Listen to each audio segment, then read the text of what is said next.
tonight's program, I do want to thank Transition Town Port Washington for co-sponsoring tonight's program. And I'd like to welcome Margaret Galbraith, who is the president and co-founder of Transition Town Port Washington, who will introduce tonight's speaker. So please give a warm welcome to Margaret Galbraith. Hi, everyone. Thank you. I want to thank Jeff Zay and the Port Washington Public Library. They've supported a couple of our programs so far, and they support environmental programs in general, so we want to say thank you. And thank you to everybody who's joining us tonight, both in person, it's the first inside in-person event we've had, and online. Transition Town Port Washington is a grassroots environmental organization. We focus on lowering our carbon emissions by 2030 by 50%. We think it's very important to reach these IPCC goals. We also are very concerned about our Earth and restoring it and protecting it so we can enjoy these natural areas and pass them on. That said, we're very excited about David Jakim joining our board. He is now the task force leader of biodiversity, restoration, protection, and connection.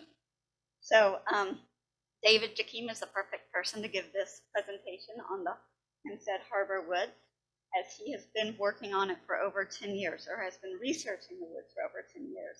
He has an MS in environmental geoscience and an MA in the earth science education. In 2012, he worked with councilwomen to protect this area from development. In 2015, he formed an organization to protect the area from altering vehicle use. Then in 2016, David brought together a coalition of 8 organizations to advocate to protect this 140 acres, and it was announced as a protected area in 2017. I am personally very grateful, as my family and I go to the woods, I'd say, several times a week, either bike or to walk. This morning I was there with my dog. And I just find the woods, it's a rigorous workout to walk in them, but it's beautiful.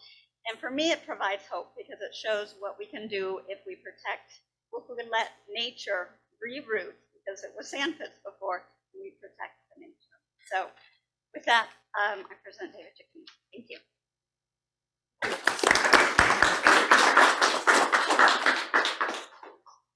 Thank you so much, Margaret, and thank you everyone for coming.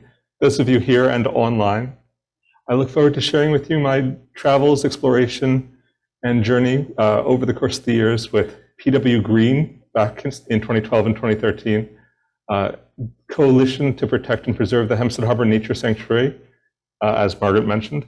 Most recently, work with Transition Town to protect and restore the area. So I'd like to start.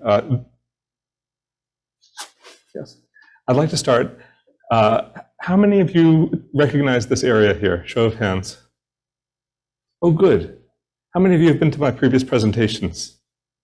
All right, so you guys have explored Port Washington quite a bit. This is the Hempstead Harbor Woods. It's a 40-acre wetland area, our largest wetland. It supports our greatest diversity of water life, aquatic animals, birds, and these different organisms grace all of our habitats around the peninsula. It also supports 5 critically imperiled or endangered species, and it's a critical place for future study. We're just beginning to learn about what's there.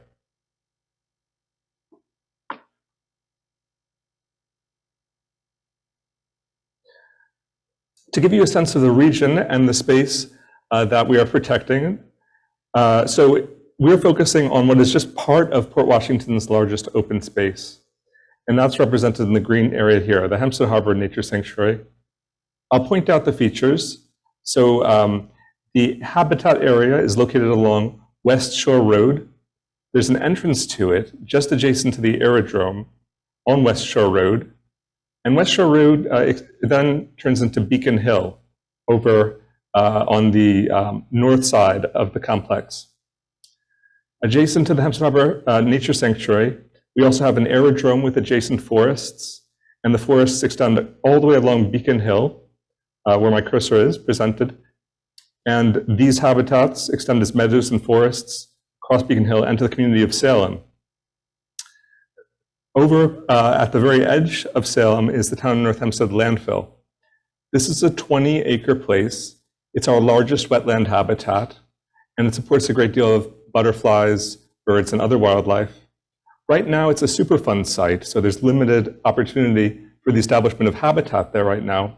But it's a goal of many people, including the people who oversee the landfill, to protect this area and to establish a future habitat for birds, butterflies, and other wildlife. The area also supports this old sand mining basin, wetlands and forests that are understudied, and largely because of the topography. And very few people have been there. I look forward to a future study of this area with Transition Town and other organizations. Just across the road is the Hempstead Harbor Shoreline Trail, and there's a marsh corridor here, salt marshes. These salt marshes are in balance with sea level rise. In fact, so climate change is driving sea level rise. And as sea levels rise, our salt marsh habitats are keeping pace with that sea level rise. But over time, sea levels are rising exponentially. Our salt marshes won't be able to keep pace with the rising sea levels, and we'll need to restore them. And in fact, that's exactly what's going on along Hempstead Harbor Shoreline Corridor. There's Mayor Newberger's Cove, and there's been an ongoing study and restoration project of there for years. Then we have the Hempstead Harbor Beach Park. So in 2016, 2017, the town invested, I believe it was $20 million to plan for the future of this park. And just this last year, they're beginning to implement environmental features to protect this park from sea level rise. And one of the ways they're doing that is to establish marsh habitats along the fringe of this park. They're also working to establish gardens throughout the park, native plant gardens, to support butterflies, in particular our monarch butterfly, as well as all the different species that fall underneath the umbrella of the monarch butterfly. And so supporting the monarch butterfly, their habit is you're also supporting the hundreds of different species of invertebrates and many birds that live in the same habitat. How can we support biodiversity? So first off, biological diversity refers to the variety of life on all levels, from species to the genetic differences of populations that make up those species to whole ecosystems. And so it's critical to protect these areas for many reasons. Protecting, restoring, connecting, and creating new habitats to support biodiversity. There's opportunities to do this all over the peninsula.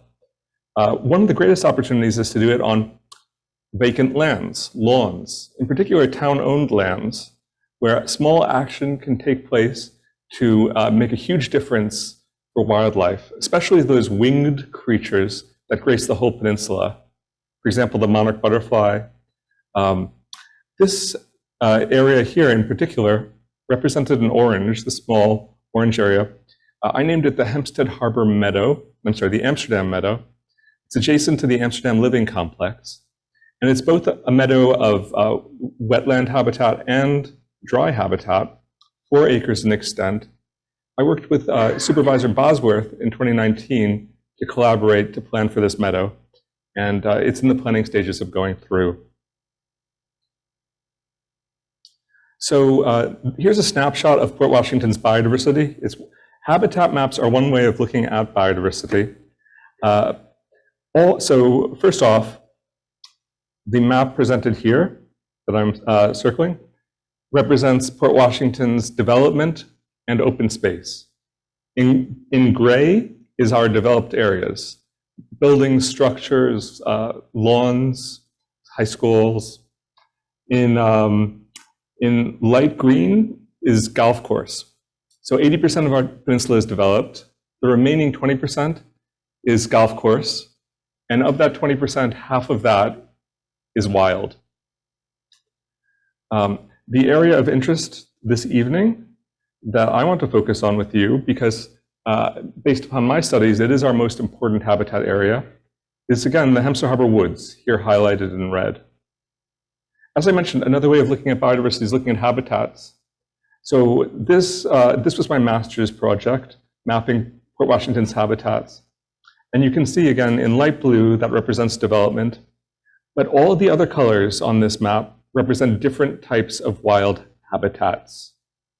And understanding the distribution, the connectivity, the contiguity, spatial relationships between these habitats, we can begin to understand what we have, how to protect it, how to restore it, and what more do we need to know? How can we move forth learning about it? That's a major initiative of transition towns. So the Hempstead Harbor Woods has a fascinating history. Originally called the Sand Pits, I named it the Hempstead Harbor Nature Sanctuary. The town picked up the Hempstead Harbor Woods. The Sand Pits, so from the late 19th century to 1980, the area was an open sand mine. The sand was the perfect consistency for making concrete, and it was shipped from the Bar Beach area to Manhattan to create all the concrete structures in Manhattan and the city. 1,000 acres of land was mined, and in many of these places, 100 feet down was mined. Previous to this mining, the area was historically a pine barrens. What resulted after this mining is a diverse mosaic of habitats, wetlands that I'll go into, but also the unique topography from the sand mining, and also the ages when sand mining stopped or started in different places, all give rise to different habitats, and each of these habitats support their own flora and fauna. Here's some of the glacial geology and formations. In the center are the sand castles. These are about 75 feet tall, formed 60,000 years ago in the midst of the last ice age. And overlooking this area, you can see the canopy extending to Hempstead Harbor and Glen Cove across the way. On the right-hand side here, we have one of my friends, Chris Miano, and this is one of the sand bluffs that we have. And these sand bluffs actually support some wildlife, like fox dens in particular. These steep slopes also support our streams after heavy rainfalls, and they support their own plant communities that are different from other places. There's only 2 places on Long Island that I'm aware of that have Cretaceous clay, 70 million year old clays that were thrust from deep below the earth as the last glaciers made their final push to Long Island.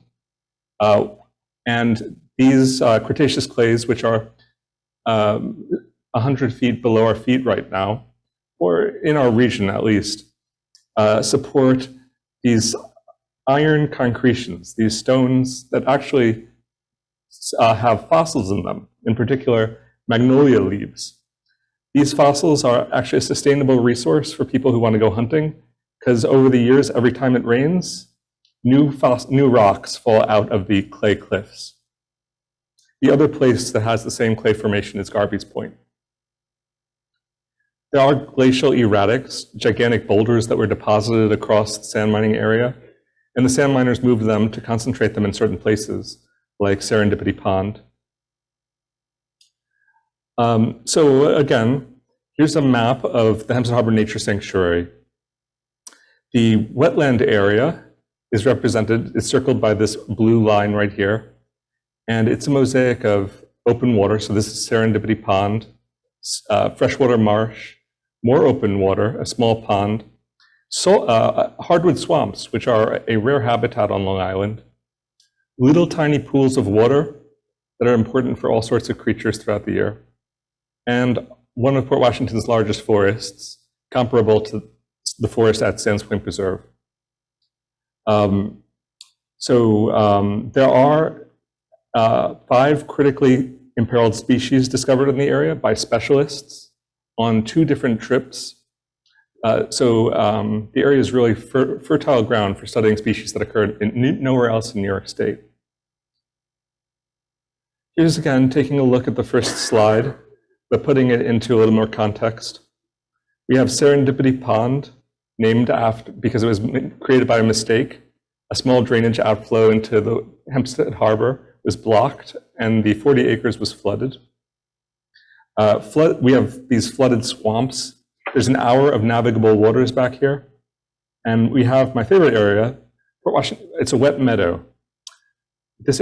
All these areas are flooded in the spring, and they dry up later in the year. The water flows into Hempstead Harbor. There's a wonderful food chain there. That includes the painted skimmer, which is a rare dragonfly. You can see there's a little frog here standing out in the algal layer, dragonfly nymphs, different fish species.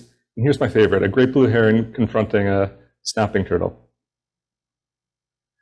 Anytime you go back there, and actually this is a special place, and I only recommend going back there if you're not to traverse the place, but to just visit the very edge of it. In fact, Concerned Long Island mountain bikers created an outlook place where you can stand just next to the wetland, but without intruding into it. This is so critical because this is our most important habitat for water birds, and small disturbances will cause them to flush out.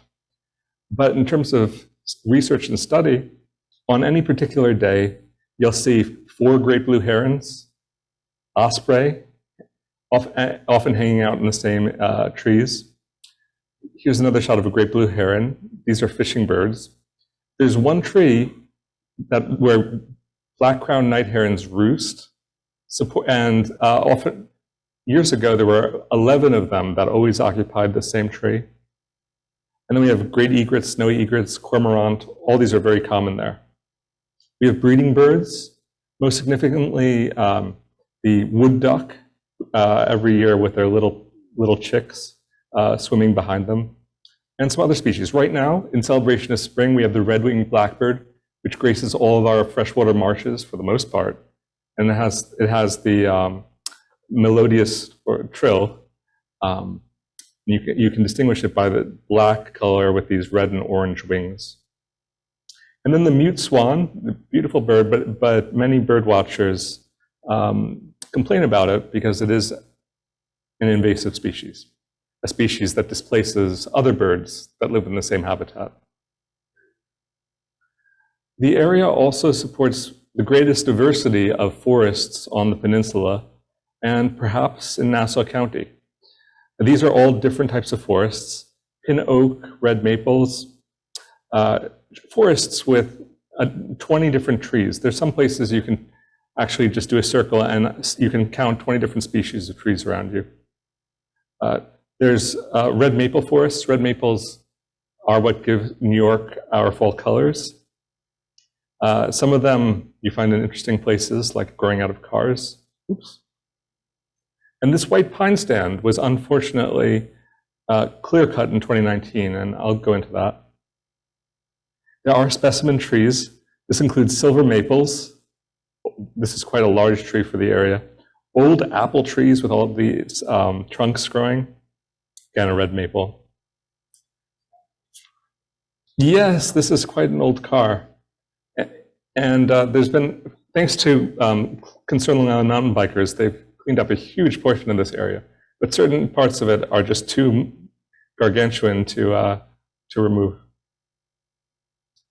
As far as forest ground covers go, they're extremely diverse. Many of them have no flowers, or ground covers. Some of the areas have these interrupted ferns, which gives it this ancient dinosaur or Jurassic feel.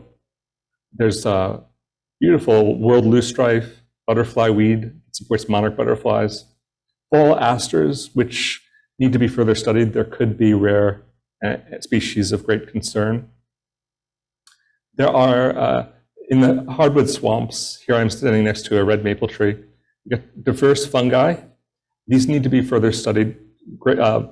This is called a puffball mushroom, reishi, the name escapes me. And there could be rare fungus there as well that need to be further studied. How much habitat is enough to support the bird life that live in the woods?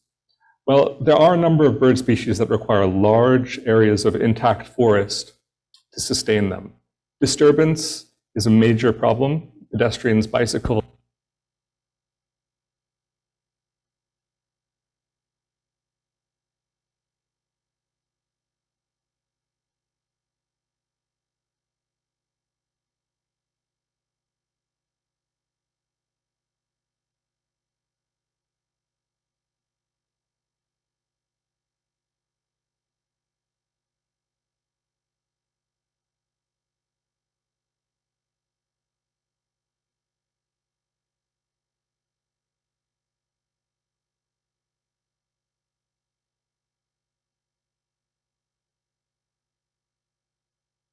Okay, great. So we have the scarlet tanager, and you can see these birds all across the peninsula, but they concentrate in the Hempstead Harbor Woods. The blue-gray gnatcatcher, American redstart, all require large habitats to make their livings throughout the year. Sands Point Preserve, in particular, of course, the Whitney Estate and the Hempstead Harbor Woods. I wanted to speak about invasive species because it's one of the greatest concerns for the Hempstead Harbor Woods and every place on our peninsula. These two trees, the upper left-hand corner, are Norway maples. They over 50% of the trees in Port Washington are Norway maples. The reason for this, they were originally planted as a street tree in the 19th century, and they have displaced many of our street trees, woodlands, forests. They actually release poison into the soil, and this poison kills other trees and plants around them. There's kudzu in the lower left-hand corner. There's a crisis happening at the Science Museum of Long Island right now with kudzu. That's in Manhasset. Concerned Long Island mountain bikers have been creating trails across the Hempstead Harbor Woods, and they have been excavating porcelain berry on the right side of this slide. Another gargantuan effort. They've even been lugging these tires out of the woods. They're really active. Now, Concerned Long Island mountain bikers are also very progressive. They create trails without chopping down a single tree. They take care of erosional problems from their trails. Despite disturbing bird life, they're maintaining their trails with really good practices. There are a number of different ponds in the area. This area is called Frog Pond, and it supports green frogs, fowlers, toads, and great blue herons. Also, it's a great habitat area. You can see in the upper right-hand corner how much silt there is from erosion from past all-terrain vehicles that were banned in 2016. And since then, the area is largely regenerated from this barren soil, from this exposed sand. But even the exposed sand supports the diversity of life of interest and also of conservation concern. From earth star mushrooms to ground-dwelling bees, of which there might be many and should be further studied, to mosses, lichen, fungi, all living on the sand and clay bluffs. And I want to now pay attention to development in the area. So as Margaret mentioned, there was a proposed development in 2013 right next to the wet meadow of the Hempstead Harbor Woods, where my cursor is here, adjacent to the core wetland complex. Dejana, I believe Dejana Industries is the name, is going to build a parking lot and diesel truck refueling station within 100 feet of the pond, which actually is illegal. This is a state protected wetland, but the wetland status of the area they were building was in question. I confirmed indeed this was a wetland, and this was a major science backing point, or research point rather, for the town to dismiss this potential development. The other thing that happened was 500 people from the town showed up to the town hall to protest this development. That was within 2 weeks. The public was informed this development was going to be a hearing at the town board, to 500 people rallying at the town hall, many of them from the adjacent Amsterdam Living Center. So this is an extreme example. This is a great example of what we can do as a community when it comes to protecting our places from development. Here's another example of an area that was destroyed in 2019. It's on the right-hand side here, you can see this area that was clear-cut. Used to be a woodland and meadow area. Here's another example of it. This entire area was woodland and meadow, and now is just barren. The only thing that's left is they kept the sand castles as a geological monument. Now, this is a 9-acre area, very significant, and we hope to work with multiple organizations to advocate to restore this land using best practices to the best that we can. So crossing the street is the Hempstead Harbor Wildlife Corridor. This is a place where our wildlife go from place to place across the peninsula. Many of our wildlife require large spaces in order to support themselves.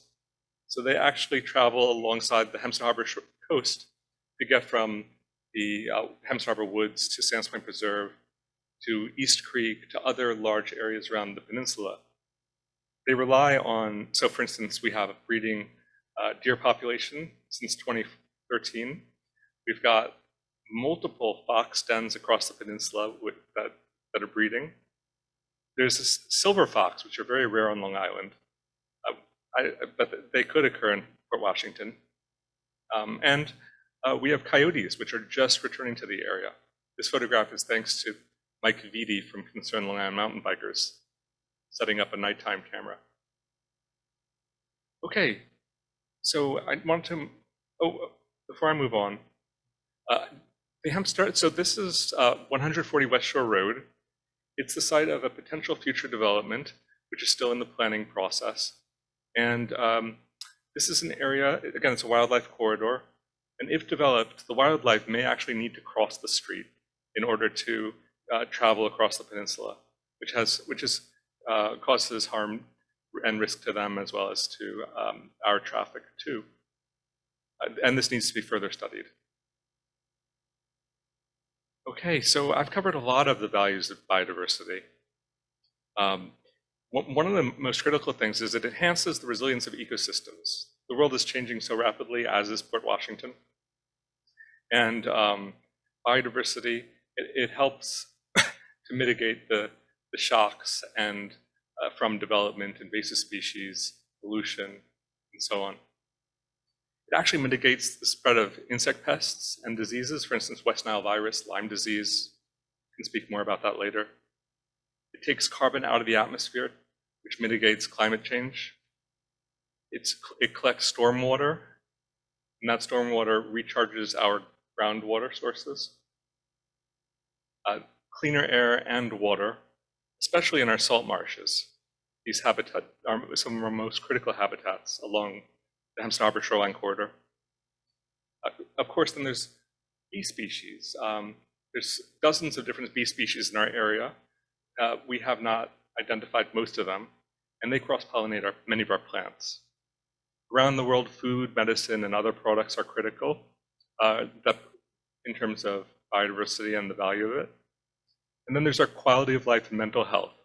Getting out there is extremely important for everyone, especially children. And Transition Town is hosting walks for families, children, and the general community. We're going to be having one on the 24th at, I believe it's 10 a.m. Over at Growing Love Community Garden and the Manor Haven Beach. More on that later. So lastly, what lessons can we learn from the sand pits, rather the Hempstead Harbor Woods, that we can apply across the peninsula to protect biodiversity? Well, one thing is we can mainstream biodiversity into all land use planning and all infrastructure projects.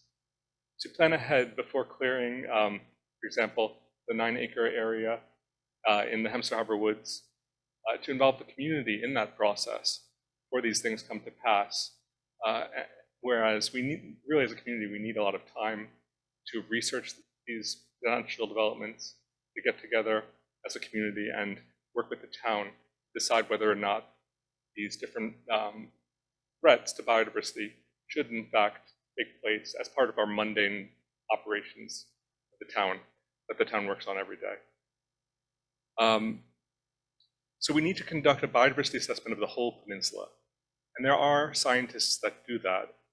In particular, Hudsonia is the greatest authority on biodiversity in our region. And I worked with an organization that hired them to study the Hempstead Harbor Woods in 2019, from which a lot of this information I'm sharing with you was ascertained. Now, Transition Town, we're also going to be hosting citizen science programs to travel to our most important biodiversity areas, research, observe, photograph, document what's there, and then share them with the community, just like we're sharing this project with you right now. conducted a peninsula-wide invasive species management plan. Norway maple, porcelain-berry kudzu are plaguing our peninsula, and that's a subject for another long presentation. There are still all-terrain vehicles operating in Merino Creek. That's the habitat adjacent to Long Island Railroad on the east side. Again, limiting pedestrian and bicycle traffic to our most sensitive habitats. And also not sharing with the public some habitats where people might want to traverse because they are so unique and special. And then one objective we're going to be working on with Transition Town later in the year, and maybe in the winter, is with golf courses. Half our open space is golf course to promote biodiversity. And also, in the case that a golf course should decide to sell their land for development, we'd like to work with them to be a part of that process and hopefully protect as much of the open space as we can. And finally, we look forward to hosting more presentations, raising awareness, promoting environmental education as a pathway towards stimulating planning, action, and stewardship. So I'd like to, at this time, point out our upcoming events with Transition Town. But before I do, I want to share with you over the years, in 2017, I founded Rewild Long Island, what was then the Rewild Port Washington, and we've rewilded to date about 20 different habitats around town. I mentioned before, protecting, restoring, connecting, and creating new habitats to support biodiversity. Well, Rewild Port Washington, Rewild Long Island is doing the latter, creating new habitats. Okay. Oh yes, absolutely. Just in one minute. Here's a picture of what some of the nature walks hopefully will look like, encouraging young people to put their hands in the soil to discover worms for the first time, like we have one of my classes down here in the lower right-hand corner, or to explore wildflower species on lawns that we might not expect, or showing poison ivy to a group of bewildered nature walkers at Sands Point Preserve. And finally, yes, I'd like to go back to the monarch butterfly lastly, which is the Port Washington Monarch Butterfly Alliance is working to support them. We've actually, along our roadsides, Port Washington Boulevard, we find milkweed. And milkweed is a species that supports the monarch butterfly. It's the only species that they actually lay their eggs on. And by planting milkweed, you are taking action to support this species that is a candidate for an endangered species on the federal list, a species that may not be around in 2050. But as a community, we can take action, put milkweed in the ground along with other native species, and to protect our roadside corridors, to advocate for local roads, to have corridors, not just for people, but for wildlife too, and to establish meadow habitats as well. It's also a wonderful species for learning, especially for children, as it migrates to Mexico and back each year, and over the course of 4 generations. And it'll be here in June through October. Okay, and now I'd like to come, as requested, before I go back to this final slide and take questions, I'd like to stay with our upcoming events. So stay posted with our next citizen science project on a local key biodiversity area. We have not identified the next place we'd like to study, but we're going to get together as a group and select that place based upon the habitat maps and our local knowledge. We want to join our gardening and compost program at the Science Museum of Long Island. For all of these, there's a sign-up sheet where you can get more information and get involved.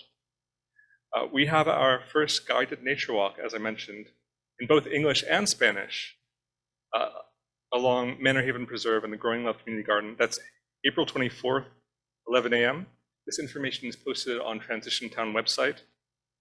And finally, there's the second annual Transition Town Port Washington online climate action series that's beginning. It'll be presented at the Landmark on Main Street on Tuesday, April 26th at 7:30 p.m. And there's also going to be Save Our Shoreline with the Matinecock Land Trust and the Shinnecock Kelp Farmers. We have a picnic with the community, not just Transition Town, but everyone here, on Friday, May 6th at 6 p.m. You can find more information on our website here. And I look forward to seeing you all there. Thank you.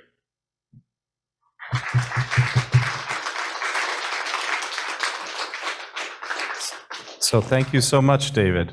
Again, apologize for those on Zoom. We did have a little audio issue. I think we were able to recover and everybody was able to hear the rest of the presentation. So again, David, I want to thank you and I want to thank Transition Town. Again, this really is, as the title of the program, I think one of Port Washington's greatest hidden treasures.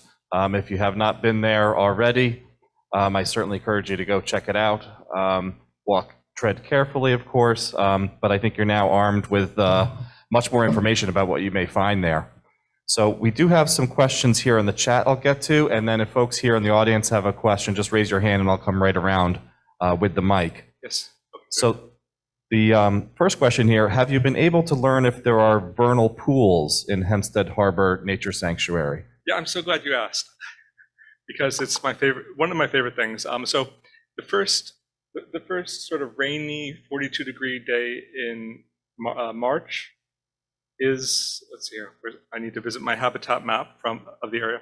Yes, is the time where salamanders and green frog, wood frogs migrate to little vernal pools that are represented here by these little dark blue spots in the forest. And so these support our large charismatic salamanders. Let's see here. I believe I have a picture of one of them towards the end of the presentation. Yes, here we go. On the lower right-hand side is our yellow-spotted salamander, Ambistona maculatum. It's joined on our upper right-hand side by our box turtle. Now, as I mentioned, first 42-degree rainy day in spring is when they migrate to these vernal pools. They require vernal pools that dry up in the middle of the year because since they dry up, they don't support predatory fish. They have a habitat all to themselves.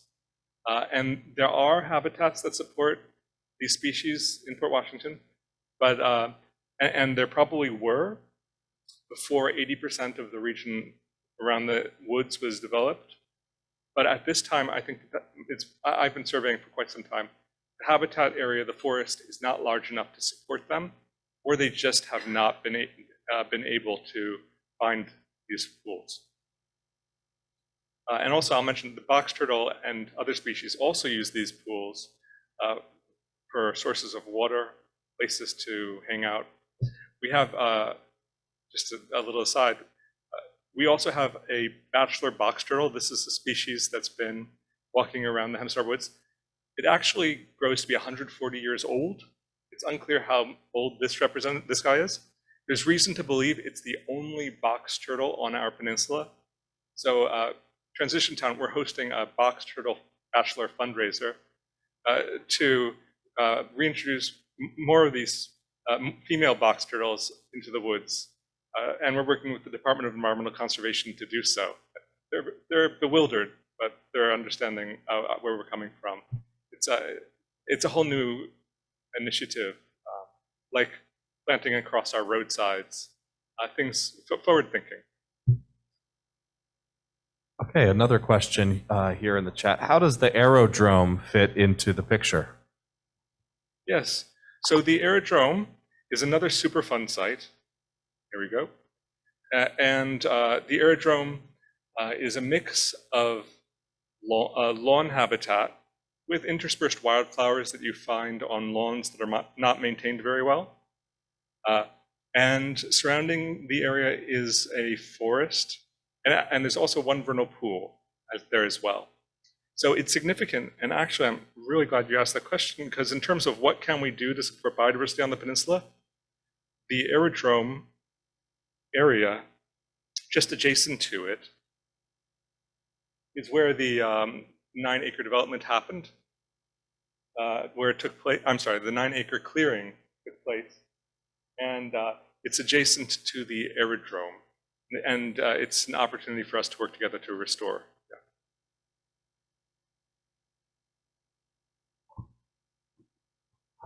I must have missed, but why did they clear that 9-acre parcel?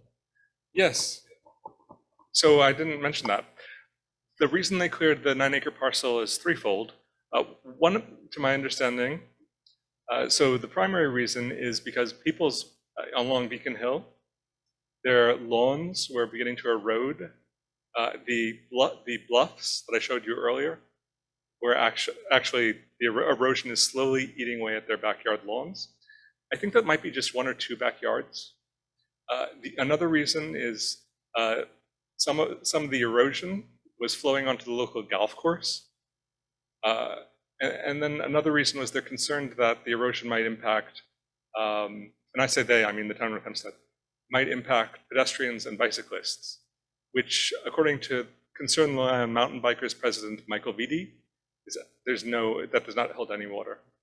So there might be other reasons that are unclear, but one of the most problematic things, and I didn't touch upon this, is it's fragmented the habitats along Beacon Hill, the forest along Beacon Hill, from the Hempstead Harbor Woods.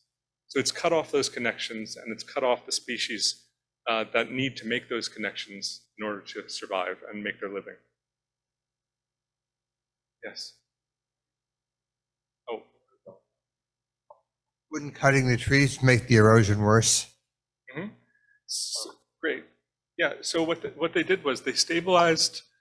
So if you actually visit the aerodrome, you'll get a sense of the new topography. They have reshaped the area so that instead of having a steep bluff, it's more of a sloping hill. They've regraded the whole area, and they've established native grasses there, as well as perhaps other plants to hold the soil together too. Hi, wonderful presentation, by the way, fantastic. I have 2 really quick questions and then kind of a suggestion. I'd like you to, you mentioned that it was the topography that protected the marsh. Largely, yes. Right. What does that mean? Why was it, I think you really discovered that marsh Yes. and put it on the map, quite literally. Mhm. What was the topography like? Right. So why, how did it naturally protect itself from invaders? So it was fourfold.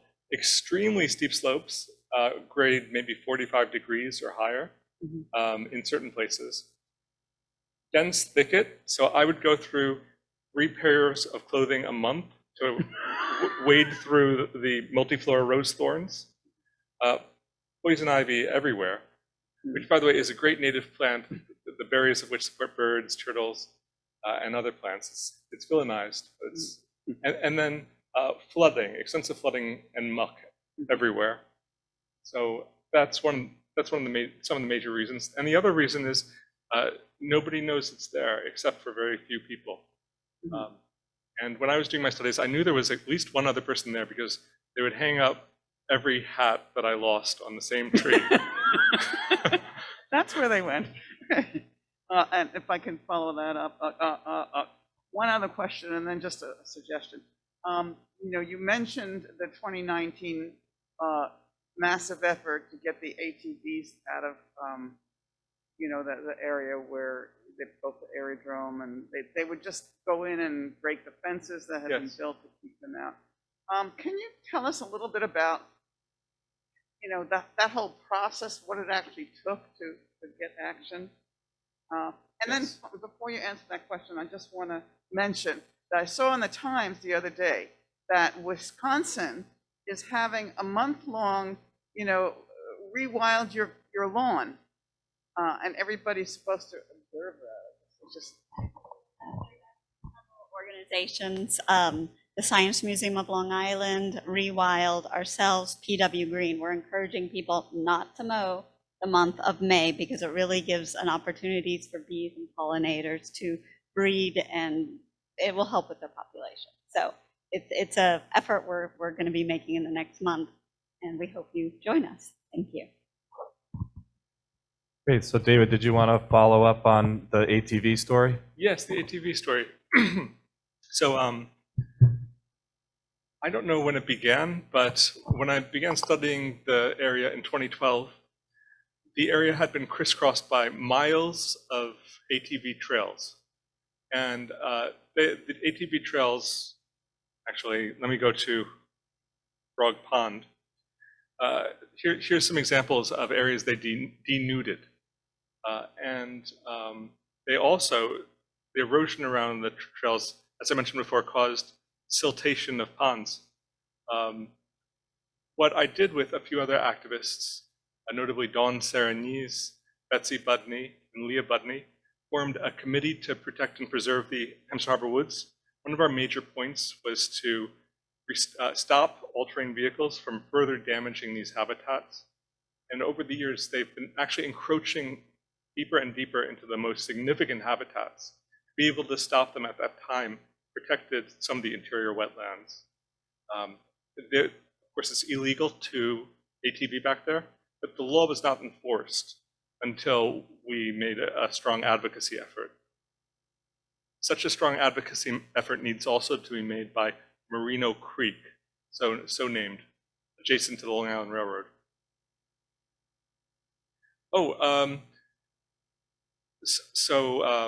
Yes.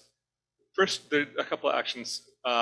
Pedestrians could call the police when they saw them. They placed boulders down to prevent them from traveling through, and also heavy fines at some point. Those were the major ways.